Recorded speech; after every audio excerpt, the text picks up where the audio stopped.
কোন মুখ পুরা হনুমান বলেছে যে দিদি কথা দিয়ে কথা রাখে না? প্রতিশ্রুতি দিয়ে উনি 100% কথা রাখেন। খোদ বিজেপি নেতা রুদ্রনীল ঘোষ দিলেন তার প্রমাণ। লোকের কথায় নাক না দিয়ে নিজের কানে দেখুন।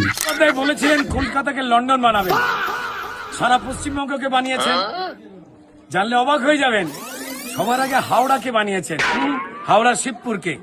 আমার পায়ের নিচে মমতা বন্দ্যোপাধ্যায়ের দয়া টেমস নদী কালো রঙের কুলুকুলু করে বয়ে যাচ্ছে। এই দেখুন চতুর্দিকে, এই দেখুন, এই দেখুন টেমস নদী, বাঁকের টেমস নদী। সরে যান। এই দেখুন উন্নয়নের জল ছলাচ্ছল।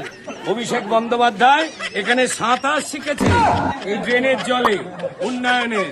ঠিক আছে, তাই লোকজন কি বলছে?